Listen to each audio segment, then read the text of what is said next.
Picture this. It's Wednesday evening in Indianapolis.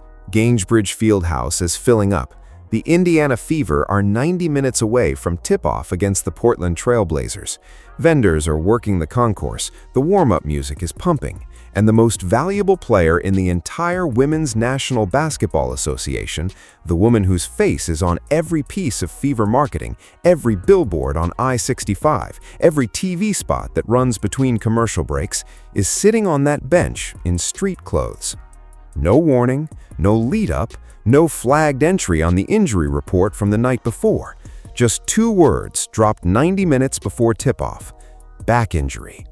And just like that, the question the Indiana Fever's front office had been quietly hoping nobody would ask out loud, the question buried under $78 million worth of concrete and press releases and ceremonial shovels, came roaring straight to the surface. What actually happens when Caitlin Clark goes down? Because we got the answer Wednesday night, and the answer was Tayasha Harris going 0 for 6 from the field. 29 minutes, 0 points.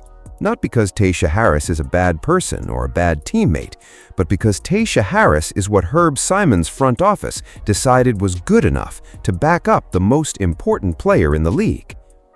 Before this video is over, you're going to understand exactly how we got here. You're going to understand why a franchise worth $500 million has a backup plan that couldn't score a single point on its best night. You're going to understand what $78 million is actually being spent on, and more importantly, what it is not being spent on. And you're going to understand why this Sunday at 12:29 in the afternoon, Caitlin Clark is scheduled to stand in a pace car in front of 350,000 people at the Indianapolis Motor Speedway on the same back that gave out 2 days earlier. This story is bigger than one missed game. Let's get into it. Wednesday, May 20th, Indiana Fever versus the Portland Trail Blazers at Gainsbridge Fieldhouse. On paper, a winnable game, a chance to build early momentum, business as usual. Then, Caitlin Clark didn't dress. The announcement came with that clipped, careful language organizations use when they don't want to say much: back injury. 2 words, no elaboration on when it started, no indication of severity, no timeline for return, just back injury. And then the lineup card went in without number 22 on it. In her place, warming up at center court, was Tayasha Harris, Indianapolis native, South Carolina graduate, 5 seasons in the WNBA spread across multiple franchises, with a knee surgery sitting less than 12 months behind her. She was signed April 12th of this year, a few weeks before the season tipped, brought in specifically to provide what teams call backcourt depth, a phrase that in this case translated to someone who can run the point if Clark can't. On Wednesday night, Tayasha Harris ran the point. She played 29 minutes. She went 0 for 6 from the field. She had 7 assists, genuinely solid work for a backup guard dropped into a starting role with 90 minutes notice, but 0 points. 0. In 29 minutes of WNBA floor time, the player who was supposed to be Caitlin Clark's emergency insurance policy did not put a single point on the scoreboard. Here's the thing though, the Fever still won. Final score 90-73 over Portland. And if you watched the highlights and nothing else, you probably walked away thinking everything was fine. The Fever handled business. Road teams lose, night over. But look at where the points actually came from, and the story changes completely. Aliyah Boston dropped 24 points and hauled down 8 rebounds. Lexi Hall went 4 for 4 from beyond the arc, 4 for 4, and finished with 16 points and a plus-minus of positive 24. The team won because Aliyah Boston willed it and Lexi Hall caught fire, not because the infrastructure around Caitlin Clark held up under pressure. The bench Herb Simon built went 0 for 6. The stars Herb Simon paid the least carried the night, and the organization got a result it absolutely did not deserve based on the backup plan it put in place. That is the version of Wednesday night worth paying attention to, not the final score, the reason for it. But to understand why the backup plan looked the way it did, you need to understand who exactly is on this roster and why. Let's talk about the depth chart. Specifically, let's talk about what Indiana Fever management decided was adequate support for the most marketable athlete in women's basketball. Start with Sydney Colson, 35 years old, released last season by the Las Vegas Aces, the Aces that won the WNBA championship 2 years running. During Las Vegas's playoff run, Colson averaged 3 minutes per game. 3. She was at the very end of the bench on a championship team, and even there, she barely got on the court. Indiana brought her to Indianapolis and handed her $90,000 to back up Caitlin Clark at the point guard position. Now, Tayasha Harris, who we already covered, never averaged double digits in any season of her WNBA career. Knee surgery in June of 2025. Signed April 12, 2026, weeks before opening night. She's being asked to step in for the most explosive offensive player in the league if something goes wrong. On Wednesday night, something went wrong. Then there's the front court. Monique Billings is on the roster in part because Natasha Howard isn't. Natasha Howard, who was a legitimate, proven WNBA contributor, walked to the Minnesota Lynx in the offseason because Indiana wouldn't match the contract Minnesota offered. Let that sit for a second. A franchise that just had its valuation jump by over $500 million couldn't match a contract to keep a key front court piece. Howard is now in Minnesota. Billings is in Indianapolis. That is the trade Herb Simon's front office made. Sophie Cunningham rounds out the picture, and she comes in with an injury-limited 2025 campaign behind her, availability still uncertain heading into a new season. This is the group. This is the answer to the question, what if Caitlin Clark can't play? This is the depth that a franchise worth $560 million decided was sufficient. A 35-year-old who averaged 3 playoff minutes in Vegas, a guard who's never hit double digits and is playing on a knee that was operated on less than a year ago. A front court piece who replaced someone the team couldn't afford to keep, an injury-limited wing who hasn't been fully healthy in over a year. There's a phrase that gets used in front offices a lot, organizational depth. It means having enough talent layered throughout your roster that when someone goes down, the machine keeps running without losing too much power. A lot of franchises talk about it, very few actually invest in it. On Wednesday night in Indianapolis, the Indiana Fever showed you exactly where organizational depth sits on their list of priorities. And the uncomfortable follow-up question is this: if the team is worth $560 million and that valuation is driven almost entirely by one player, shouldn't the single most important financial investment in the organization be making sure that player is surrounded by genuine support? Shouldn't depth be the first check Herb Simon signs, not the last one? Apparently not. Because the first check, the big one, the flashy one, the one with Adam Silver in attendance, went somewhere else entirely. Last September, Herb Simon broke ground for the Indiana Fever Sports Performance Center.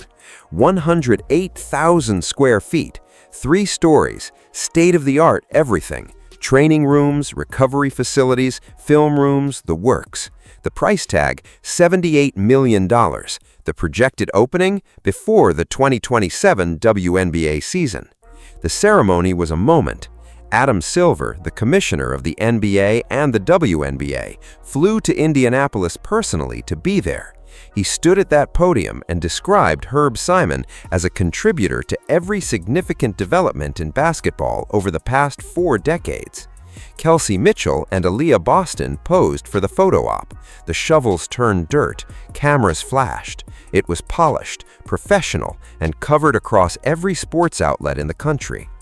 It was also, when you look at what happened Wednesday afternoon, one of the most revealing moments in Indiana Fever franchise history. Think about what was asked at that groundbreaking ceremony. People asked about the square footage. People asked about the timeline. People asked about what amenities the players would have access to once the facility opened. Adam Silver talked about the future of women's basketball. What nobody asked was this: what is currently being spent on the medical staff? What is currently being spent on roster depth? What is being invested right now, today, in the body of the player who is going to have to keep generating revenue for 14 more months before that building ever opens a single door? Those questions didn't get asked, and the answer, it turns out, is not enough. The $78 million went to concrete and steel and architectural renderings that will be beautiful in 2027. Meanwhile, in 2026, Caitlin Clark's back gave out on a Wednesday afternoon, and the medical staff apparently didn't see it coming. In 2026, the player responsible for the franchise's value is being backed up by a guard who went 0 for 6 and a 35-year-old who averaged 3 playoff minutes in Vegas. In 2026, the Performance Center doesn't exist yet, and the support around the franchise player looks like it barely exists either. There's a specific kind of organizational logic at work here that is worth naming directly. It's the logic that says the investment that gets you photographed, the investment that earns you a standing ovation at a ceremony, the investment that sounds incredible in a press release, that investment takes priority. The investment that protects the actual human being generating your franchise value, that one gets handled later. That one opens in 2027. Herb Simon will tell you the Performance Center is for Caitlin Clark, and technically that's true. It will have everything she needs to train, recover, and stay healthy at the highest level. It will be genuinely world-class. It opens in 2027. Caitlin Clark's back gave out in 2026. Here is where the timeline gets worth examining very carefully, because the sequence of events over a 24-hour window tells you something specific about how Indiana Fever operations are being run. Tuesday, May 19th, morning, the Indianapolis Motor Speedway makes a public announcement. Caitlin Clark will serve as the Grand Marshal of the 110th running of the Indianapolis 500. It's a massive deal. The Indy 500 is the largest single-day sporting event on the planet. The Grand Marshal role is one of the most visible ceremonial positions in American sports. The announcement lands everywhere. Tuesday, May 19th, evening, same day. Caitlin Clark does not practice with the Indiana Fever. Now pay attention to this part because it matters. She was not on the injury report. She was not listed as questionable. She was not flagged as receiving managed rest. There was no communication from the team indicating anything was wrong. She just didn't practice, and the organization put out nothing. 24 hours later, Wednesday afternoon, 90 minutes before tip-off, the Indiana Fever announced she won't play. Back injury. So you have a player who missed Tuesday's practice for an undisclosed reason, wasn't listed on an injury report that night, and then was scratched from Wednesday's game with a back problem serious enough to keep her completely out. There are only 2 explanations for how that sequence of events plays out, and neither one is reassuring. Explanation 1. The medical staff didn't know on Tuesday. The back issue wasn't detected, wasn't flagged, wasn't assessed properly, and by Wednesday afternoon it had progressed to the point where Clark couldn't suit up. That means a medical staff failed to identify an injury serious enough to scratch a player in less than 24 hours.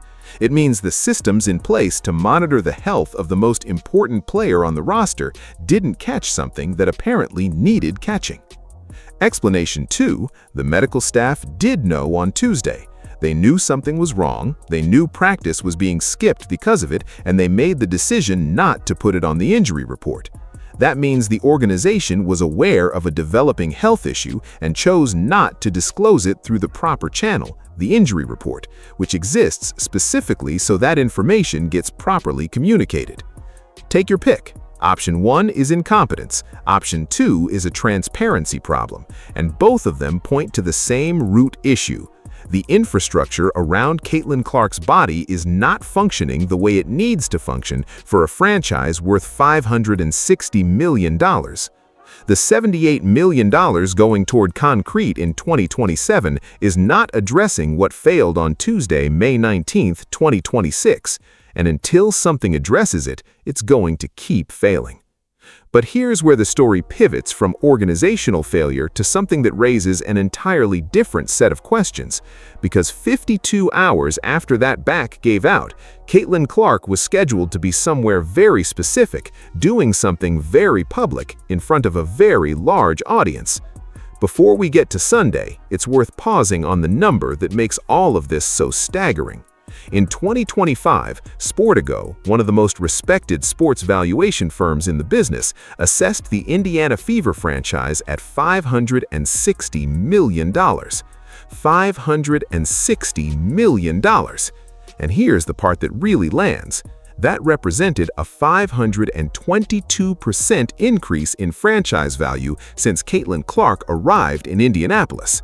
522%. In 2 years. The Indiana Fever were a functioning professional sports franchise before Caitlin Clark walked through the door. They had history, they had players, they had fans, but they were worth a fraction of what they're worth today. And every single percentage point of that 522% jump traces back to one player and what she has done for women's basketball in this city and in this country. So when we talk about the back injury on Wednesday, when we talk about what that means for the franchise, for the season, for the future, we are also talking about the single asset on which $560 million of value rests.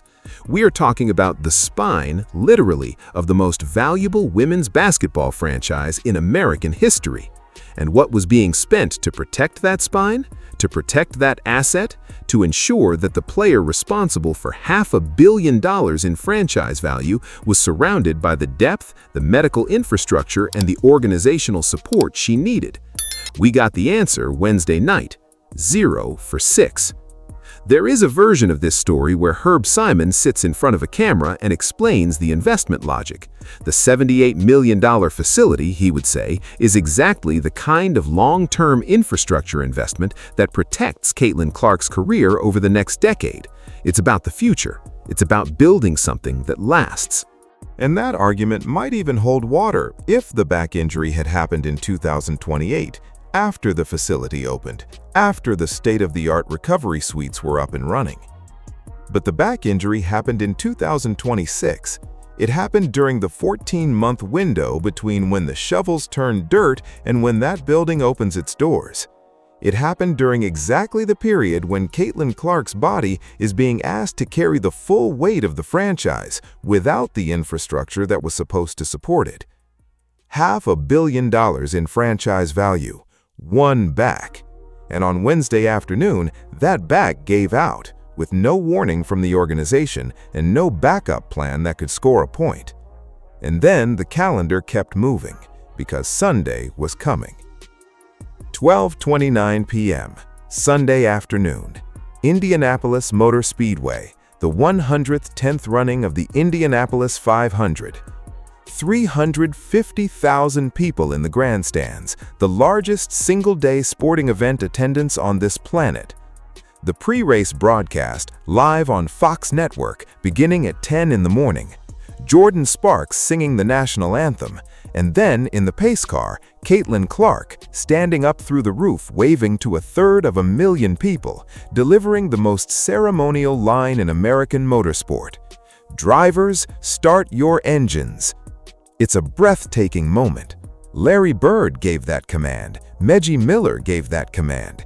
Indiana basketball royalty standing on the front straight of the greatest race course in the world.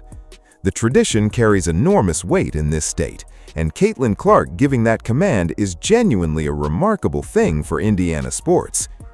It is also happening 48 hours after a back injury, on the same back that couldn't make Wednesday's tip-off, potentially 12 hours after a Friday night game against the Golden State Valkyries that may or may not have happened with Clark on the floor.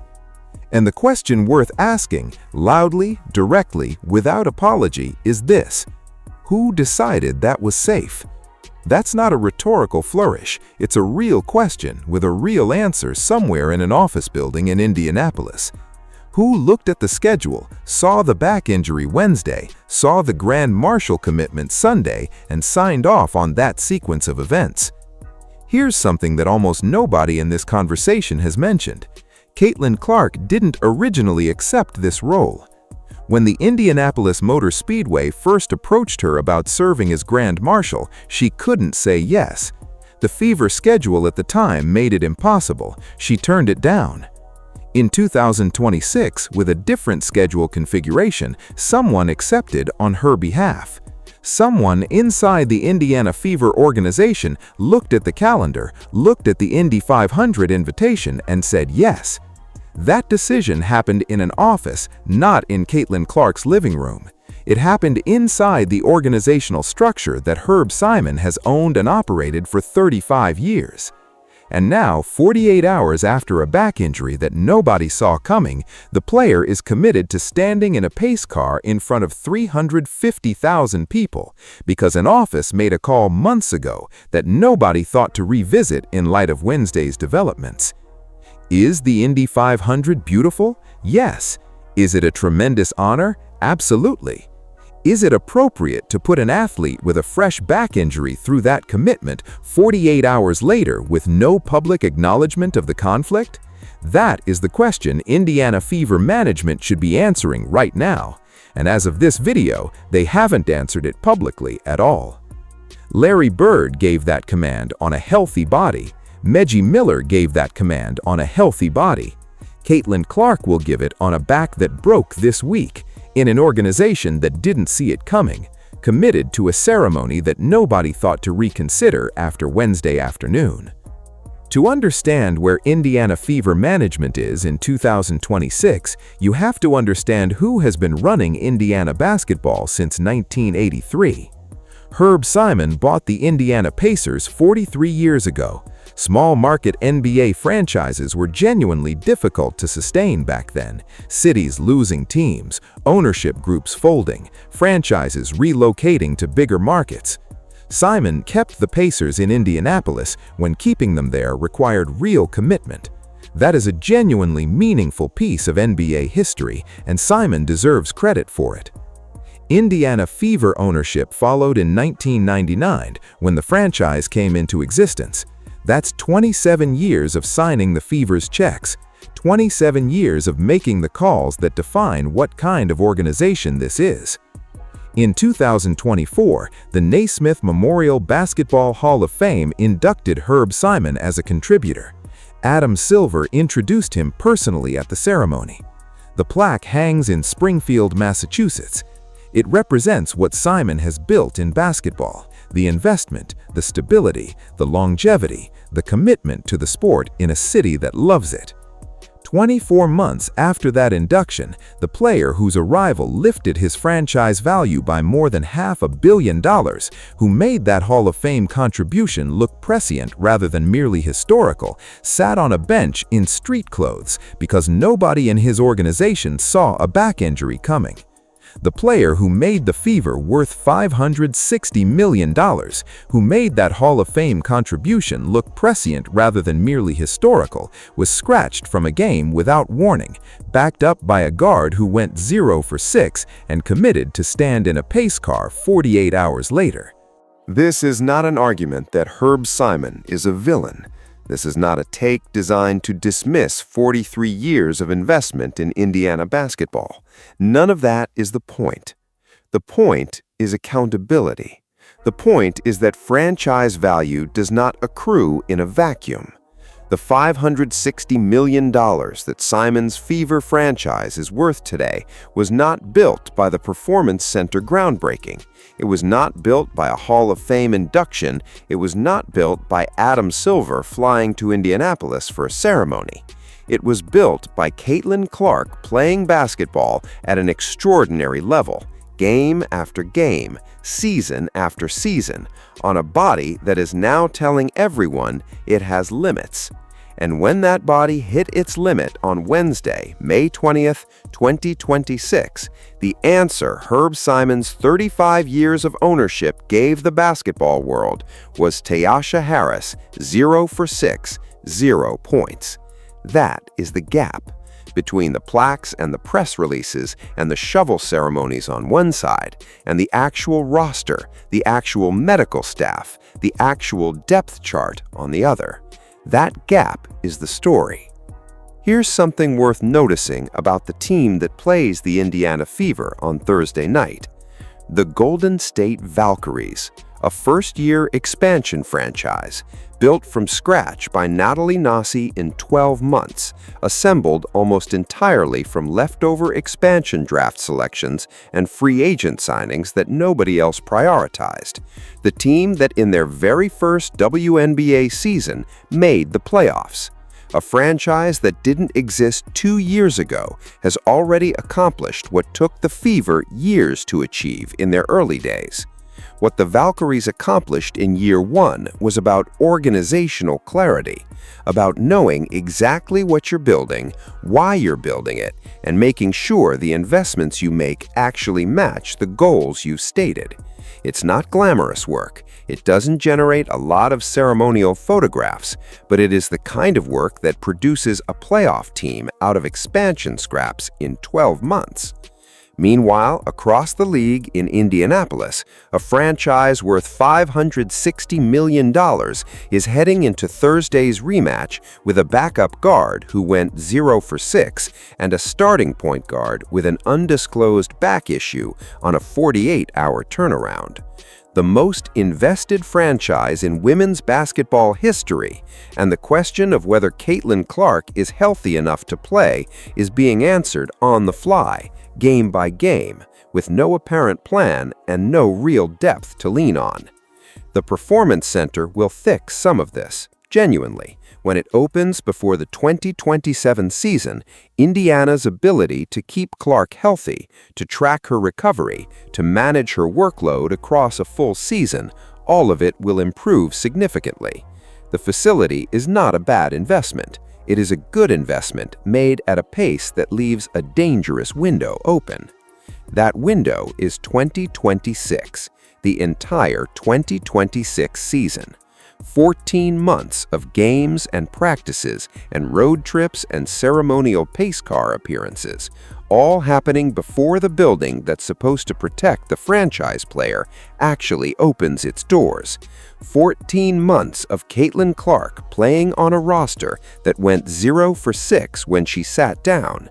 14 months on a back that already broke once. And at no point in the last 14 months did the Indiana Fever's front office appear to treat roster depth as the urgent crisis it clearly was. At no point did anyone look at the backup point guard situation and say, this is not good enough for a player worth $560 million to this franchise. At no point did anyone match Minnesota's contract for Tayasha Harris. At no point did anyone ask publicly and seriously what happens if number 22 goes down. Wednesday night, we found out what happens. Tayasha Harris goes 0 for 6. Aaliyah Boston drops 24 out of necessity. Lexi Hull goes 4 for 4 from 3 because she has to. And the Fever get a result they earned despite their depth chart, not because of it. On Sunday at 12:29, Herb Simon will be at the Indianapolis Motor Speedway. He is always there. He is an Indianapolis institution, woven into the fabric of this city the same way the race itself is. That's not nothing. It's real and it matters. And you'll watch Caitlin Clark stand in that pace car. You'll hear her voice come over the PA system and give that command. 350,000 people will go absolutely insane for the woman who transformed Indiana women's basketball. It'll be a moment. It always is. But behind the moment, 2 days behind it, is Wednesday evening at Gainbridge Fieldhouse, a backup point guard who couldn't score, a medical staff that apparently didn't flag a back issue until 90 minutes before tip-off, a franchise worth $500 million with a depth chart that looks like it was assembled on a $90,000 budget, because in one very important sense, it was. So here's where we land. The Indiana Fever are a basketball organization that has, in the span of 2 years, become one of the most valuable properties in women's professional sports. That value is real, the growth is real, and some of the credit for that growth does go to Herb Simon's willingness to invest. in the franchise, in the facility, and the long-term vision of what Indiana women's basketball can become. But the gap between the long-term vision and the present reality is not a small gap. It is not a gap being acknowledged loudly enough, and it is not a gap that the $78 million performance center opening in 2027 is going to close in time to protect what needs protecting right now. Caitlin Clark is not a marketing asset who occasionally plays basketball. She is a human being with a back that gave out on a Wednesday and a schedule that has her in a pace car on a Sunday. She is a player surrounded by depth that went 0 for 6 when she sat down. She is the engine of a franchise that has benefited enormously from her presence and invested at the roster and medical staff level in ways that don't match that benefit. The Performance Center will be beautiful when it opens. The Hall of Fame plaque is real. The franchise value is real. The ceremonial shovels made for excellent television. But Tayasha Harris going 0 for 6 is also real. The missing injury report is real. The $90,000 backup who averaged 3 playoff minutes in Vegas is real. And the back injury on the body of the most important player in the sport 2 days before a nationally televised ceremonial appearance with no public plan and no organizational accountability, that is very, very real. Someone in Herb Simon's organization needs to answer the question everyone is circling around but not quite asking directly. Not, is Caitlin Clark okay? Her people will handle that. The question is, who is actually running the protection of this player's career? Who is signing off on pace car commitments 48 hours after back injuries? Who looked at that depth chart and said, yes, this is sufficient for the player our entire franchise is built around? Who made the call that Sydney Colson at $90,000 and Tayasha Harris post-knee surgery were enough? Because the building opens in 2027. The concrete is poured. The renderings look incredible. Adam Silver flew in for the shovels. Caitlin Clark plays in 2026. She played Wednesday. She may play Thursday. She'll stand in that pace car Sunday. And somewhere between the groundbreaking and the game, between the ceremony and the actual roster, between the Hall of Fame plaque and the 0 for 6 backup, between the $78 million facility and the medical staff that apparently missed a back injury, is the real story of how Herb Simon's Indiana Fever is being run in the year that matters most. The building opens in 2027. The question is what happens between now and then.